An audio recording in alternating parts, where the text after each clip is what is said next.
தமிழக அமைச்சர்கள் மீதான ஊழல் பட்டியலை இன்று ஆளுநர் ரோசையாவிடம் வழங்கப் போவதாக தமிழக காங்கிரஸ் கட்சி தலைவர் EVKS இளங்கோவன் தெரிவித்துள்ளார்.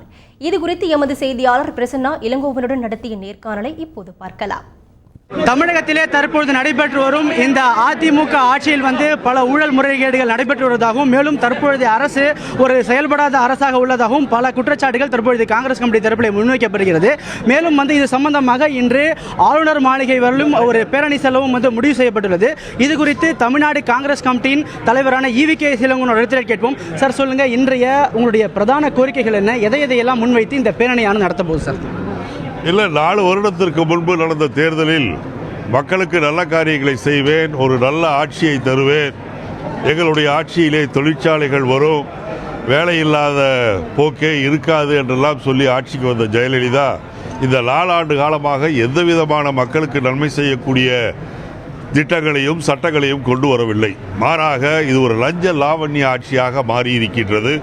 இன்றைக்கு கீழே இருக்கின்ற மக்கள் ஒரு பஞ்சாயத்து ஆஃபீஸுக்கோ அல்லது தாலுகா ஆஃபீஸுக்கோ அல்லது கலெக்டர் ஆஃபீஸுக்கோ எங்கே சென்றாலும் லஞ்சம் கொடுத்தால்தான் வேலை நடைபெறுகின்றது.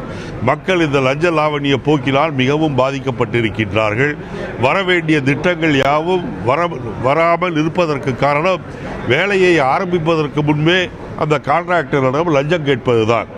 ஆகவே இந்த அரசு என்பது, அதுவும் ஜெயலலிதா அவர்கள் கோர்ட்டிலே குற்றவாளி என்று நிரூபிக்கப்பட்டு இப்போது ஜாமீனிலே வீட்டிலே சிறைச்சாலையில் இருக்கின்ற நேரத்தில் அமைச்சர்கள் எல்லாம் கொள்ளையடிப்பதிலேயே குறிக்கோளாக இருக்கின்றார்கள். இதனால் தமிழகம் முழுவதும் பாதித்திருக்கின்றது. இதை அவர்கள் செய்த அந்த லஞ்ச லாவணிய செயல்களை எல்லாம் முதல் பட்டியலிட்டு இன்று கவர்னரிடம் தர இருக்கின்றோம்.